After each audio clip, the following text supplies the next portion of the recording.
하나님의 말씀 요한복음 7장 14절에서 24절의 말씀입니다.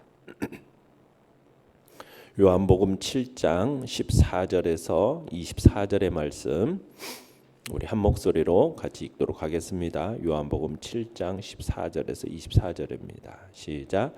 이미 명절의 중간이 되어 예수께서 성전에 올라가사 가르치시니 유대인들이 놀랍게 여겨 이르되 이 사람은 배우지 아니하였거늘 어떻게 그를 아느냐 하니 예수께서 대답하여 이르시되 내 교훈은 내 것이 아니요 나를 보내신 이의 것이니라. 사람이 하나님의 뜻을 행하려 하면 이 교훈이 하나님께로부터 왔는지 내가 스스로 말함인지 알리라. 스스로 말하는 자는 자기 영광만 구하되 보내신 이의 영광을 구하는 자는 참되니 그 속에 불의가 없느니라.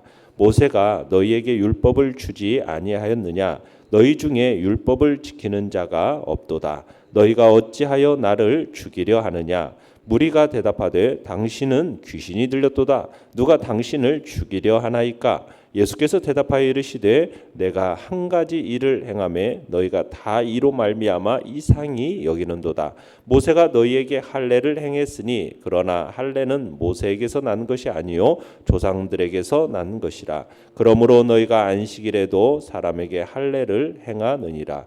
모세의 율법을 범하지 아니하려고 사람이 안식일에도 할례를 받는 일이 있거든 내가 안식일에 사람의 전신을 건전케 한 것으로 너희가 내게 노여워하느냐. 외모로 판단하지 말고 공의롭게 판단하라 하시니라. 아멘. 오늘 말씀의 제목은 나를 보내신 이라는 제목으로 말씀을 나눕니다. 예수님께서 초막절의 즈음에서 은밀하게 예루살렘으로 올라가셨습니다. 이처럼 예수님께서 은밀하게 예루살렘으로 올라가신 이유가 무엇입니까? 당신께서 무리들에 의해서 정치적인 메시아로 추앙받는 것 이걸 경계했고요. 아울러서 당신을 잡으려는 그 유대 종교 지도자들의 불필요한 충돌을 피하시기 위해서 이렇게 은밀하게 예루살렘으로 올라가셨습니다. 그러나 언제까지나 예수님께서 은밀하게 행동하실 수는 없는 일이었습니다. 왜냐하면 예수님께서 이제 공생애가 얼마 남지 않으셨던 거예요. 그래서 한 사람에게라도 더 진리의 복음을 전하고 가르치셔야 했기 때문에 예수님께서 은밀하게 행동하시다가 초막절 중간쯤이 되어서 이제 성전으로 올라가셔서 가르치시기 시작하십니다.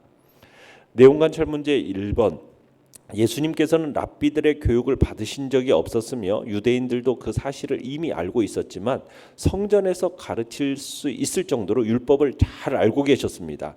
그렇다면 예수님의 가르침은 누구로부터 직접 온 것임을 알 수 있습니까? 자, 14절 15절을 다시 한번 읽어봅니다. 시작. 이미 명절의 중간이 되어 예수께서 성전에 올라가서 가르치시니 유대인들이 놀랍게 여겨 이르되 이 사람은 배우지 아니하였거늘 어떻게 그를 아느냐 하니. 자, 이 유대인들은 유대 당국자들입니다. 이 당국자들이 예수님의 가르침을 듣고 놀랍게 여겼어요. 왜냐하면 예수님은 따로 글을 배운 일이 없었기 때문이다 이렇게 지금 표현하고 있는데요. 여기서 글을 안다라는 것은 무슨 글자를 읽을 줄 안다는 말을 하는 게 아닙니다. 여기서 얘기하는 글을 안다는 건 성경에 대해서 안다는 얘기예요. 성경에 대해서. 당시 유대 사회에서는 사람을 가르치는 랍비라는 사람들이 있었습니다. 이 랍비 아래에서 오랫동안 정규 랍비 수업을 받아야 이 다른 사람을 율법을 가르치는 자격이 있다라고 생각했어요. 그런데 예수님은 어떤 랍비의 학파에 속해서 배운 적이 없으셨어요. 그럼에도 불구하고 유대 종교의 중심지인 이 예루살렘 성전에서 유대 당국자들도 놀랄 정도로 권위 있게 성경을 강론하셨던 겁니다. 오히려 예수님의 말씀의 이 권세가 정규 율법 교육을 받았다고 하는 저 서기관들이나 바리새인들과 비교할 수 없을 정도로 말씀을 해석하시고 가르치시는 게 놀라울 정도였다라는 거예요. 자, 그래서 이제 16절을 읽어보겠습니다. 시작. 예수께서 대답하여 이르시되 내 교훈은 내 것이 아니요 나를 보내신 이의 것이니라. 자, 예수님의 교훈은 자기 스스로에게서 나온 게 아니라 자기를 보내시니 곧 하나님께로부터 나온 교훈이다. 이렇게 말씀하고 계시는 거죠. 그러니까 예수님은 자신의 교훈이 신적인 기원에 둔 것임을 밝히고 있는 것입니다. 그러니까 예수님의 교훈은 평범한 인간의 교훈이 아니라는 거예요. 하나님의 교훈이라는 거예요. 지금 이걸 밝히고 계시는 거죠. 그러니까 예수님의 말씀에 권세가 있었던 게 뭐냐? 인간적인 교훈이 아니라 하나님의 교훈이었기 때문에 하나님으로부터 직접 받은, 하나님께로부터 직접 온 것을 가르치셨기 때문에 권세가 있고 그들에게 놀라운 말씀이었다라는 얘기입니다. 자, 그러면 내용 관찰 문제 2번입니다. 하나님으로부터 온 가르침인지 아닌지를 어떻게 분별할 수 있습니까? 왜 유대인들은 예수님의 가르침을 제대로 깨닫지 못했습니까? 자, 17절을 읽어보겠습니다. 시작. 사람이 하나님의 뜻을 행하려 하면 이 교훈이 하나님께로부터 왔는지 내가 스스로 말함인지 알리라. 자, 예수님께서 자신의 교훈이 정말 하나님께로부터 왔는지 아니면 스스로 말하는 건지 알 수 있는 방법이 있다라고 말씀하시는 거죠. 하나님께로부터 온 교훈인지 아닌지를 분별할 수 있는 방법이 뭐래요? 하나님의 뜻을 행하는 거라는 거예요. 하나님의 뜻을 행하는 거. 하나님의 뜻을 진정으로 행하려고 해보면 예수님의 가르침이 명백히 하나님의 뜻과 일치된다라는 것을 깨닫게 된다라는 거죠. 그걸 알게 된다라는 거예요. 자, 그래서 19절 읽어봅니다. 시작. 모세가 너희에게 율법을 주지 아니하였느냐? 너희 중에 율법을 지키는 자가 없도다. 너희가 어찌하여 나를 죽이려 하느냐? 자, 예수님께서 종교 지도자들에 대해서 지금 율법을 지키지 않는 자들이다 이렇게 지금 말씀하고 계시는 거죠. 왜냐하면 이들은 어떻게 보면 자신들의 율법을 잘 지키고 있다라고 생각하는 사람들이에요. 그런데 예수님이 뭐라고 얘기하는 거예요? 너희들이 지금 율법을 지키지 않는다. 왜? 그들의 율법이라는 것은 종교 행위예요. 종교 행위. 종교 행위로서만 지켰기 때문에 지키지 않는다라고 얘기하는 거죠.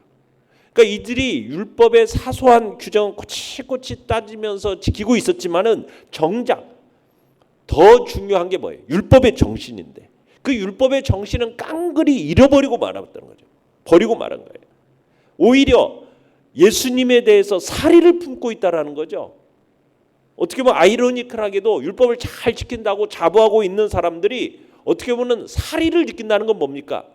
예수님을 죽이려고 한다는 것은 10계명에서 살인하지 말라라는 6번째 계명을 범하고 있다라는 것을 지금 명백히 지적하고 있는 것입니다. 연구와 묵상 문제 3번입니다. 자, 예수님은 안식일에 병을 고친 것과 할례를 예로 들어서 당시 유대인들의 공격을 비판하십니다. 하나님의 말씀을 지키는 것에 있어서 유대인들의 관심과 예수님의 관심은 어떻게 다릅니까? 보시면은 느닷없이 지금 예수님이 21절부터요 24절까지를 보시면은 안식일 문제를 등장시키고 있어요. 안식일 문제.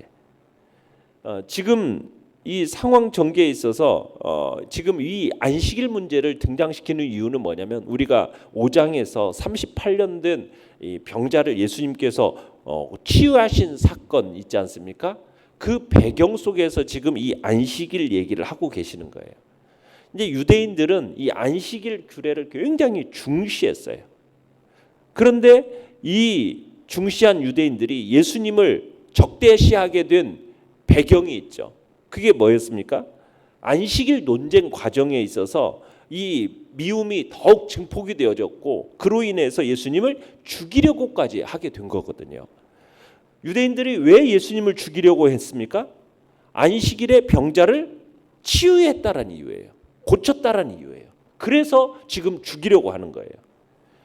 동시에 유대인들에 대해서 자신들은 안식일에 뭘 했다는 겁니까? 거리낌이 없이 할례를 시행했다라는 거예요. 유대인들은.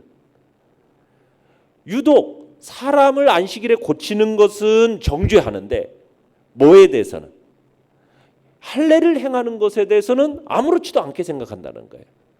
그것이 옳지 않다라는 것을 지금 우리 주님이 지적하고 계시는 거죠. 그러니까 유대인들의 사고방식에 있어서는 율법을 지키는 것이요 그들의 종교에 있어서는 핵심적인 문제예요.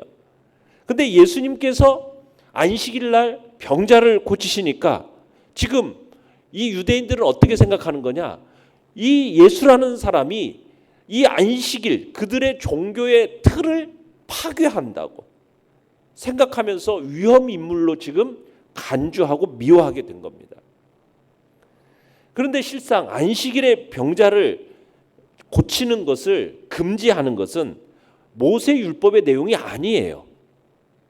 단지 안식일에는 뭐 하지 말라고 그랬어요? 노동을 하지 말라고, 노동을 금지한 것이 모세 율법의 조항입니다. 그런데 지금 안식일 날 병자를 고치는 것은 금지하면서 뭘 행한더라? 안식일에 할례를 시행하는 것은 괜찮다. 이것은 잘못된 거라는 거죠. 이게 지금 모순을 예수님이 제기하고 계시는 겁니다. 안식일에 할례를 시행하는 것이 잘못된 것이 아니듯이 안식일에 그 사람의 전신, 온몸을 병자를 치유하는 것이 왜 잘못된 것이냐는 거예요. 잘못된 게 아니다. 지금 이 부분을 변론하고 계시는 겁니다. 왜 그러면 예수님의 안식일에 대한 예수님의 인식과 이 유대인들의 인식이 이렇게까지 서로 상반되는 걸까요? 유대인들도 그렇듯이 예수님 역시 안식일에 이 대한 모세 율법을 파괴할 의도가 예수님도 없어요. 근데 유대인들은 어떤 관점에서 지금 안식일을 지키려고 하느냐?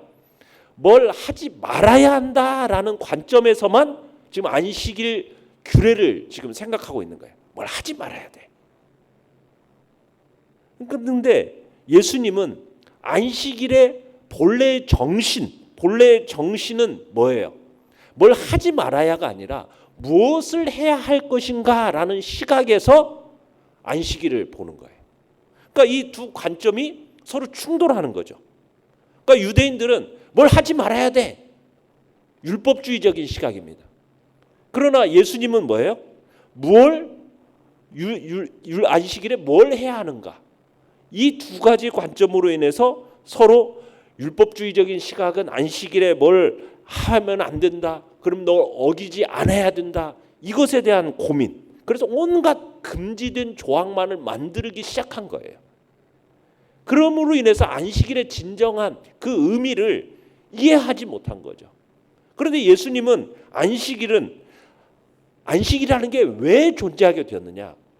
하나님께서 사람에게 쉼을 누리도록 주신 거고 영적으로 육적으로 치유되어지는 날이 되어지고 회복되게 하는 날, 그날이 안식일이란 말이에요.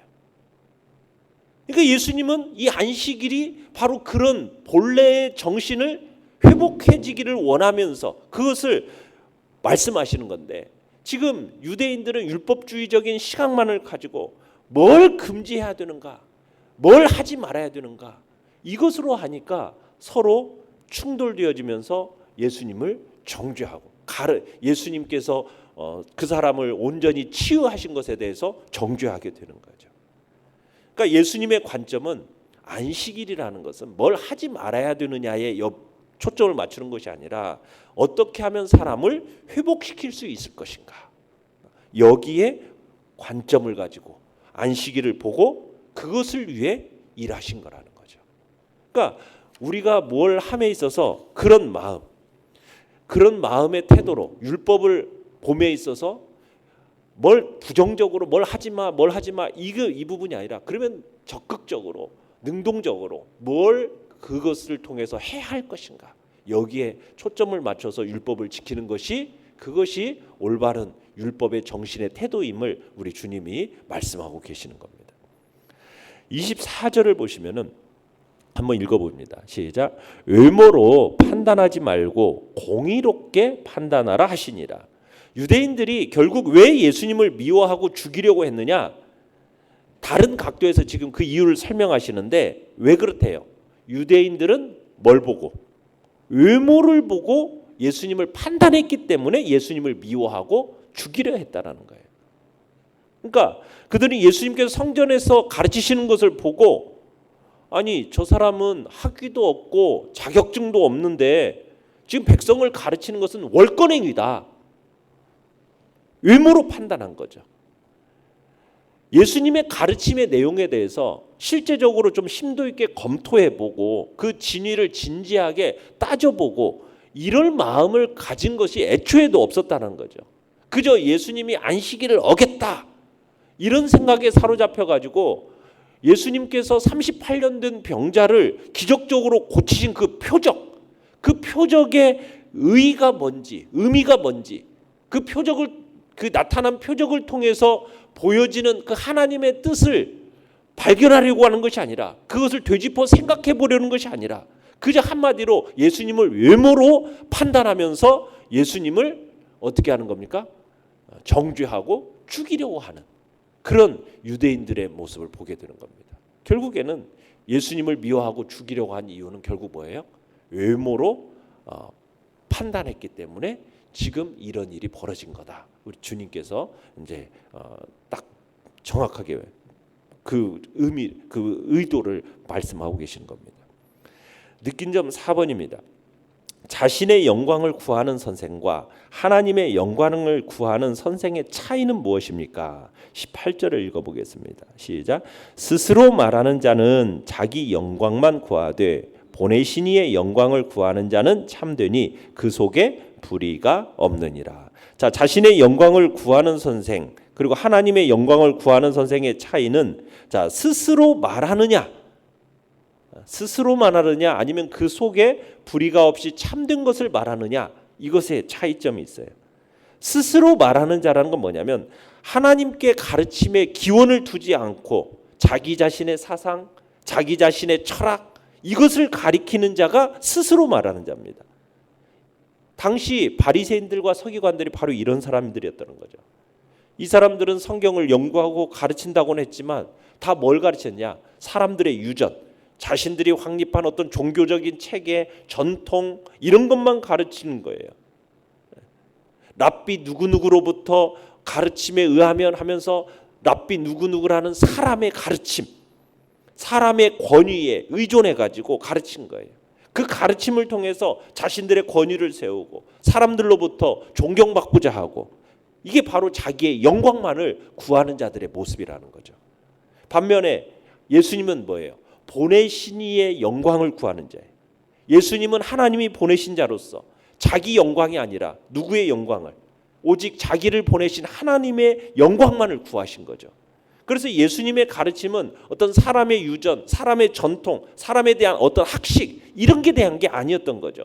예수님의 가르침은 오직 누구? 하나님의 뜻, 자기를 보내신 아버지의 뜻, 이것에 대한 신실한 순종이었고 자기가 추구하는 바는 오로지 하나님의 영광뿐이었다라는 거죠. 그래서 예수님은 오직 인간을 향한 하나님의 뜻을 가르치신 것이고, 그런 가르침을 통해서 오직 하나님의 영광만을 추구하는 그런 가르침이었음을 우리는 보게 되는 겁니다. 그래서 우리의 삶에 있어서도 마찬가지죠. 우리가 자기 영광의 도구로 전락되는 일이 있어서는 안 되는데, 이 자기 영광을 이렇게 도구로 전락되는 것을 방지하기 위해서 우리에게 뭐가 필요하냐? 다름 아닌 우리의 마음속에 하나님의 영광만을 구하려는 그 마음으로 가득 차 있어야 된다. 하나님의 영광만으로, 그리고 하나님의 뜻을 행하고자 하는 마음, 이걸 가져야 되는 거죠.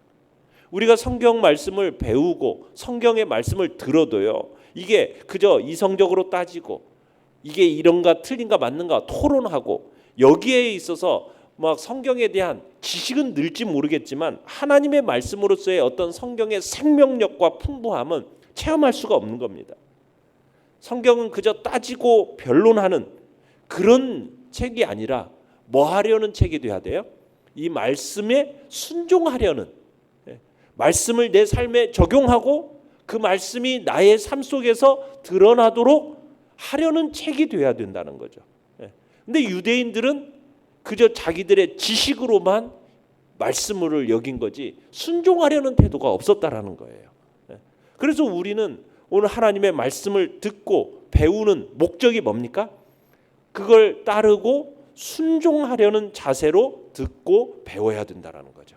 그럴 때 우리가 하나님의 영광을 구하는 자로서의 삶을 살게 되는 것이고, 하나님의 뜻을 온전히 이루는 자의 삶을 살게 된다라는 것입니다.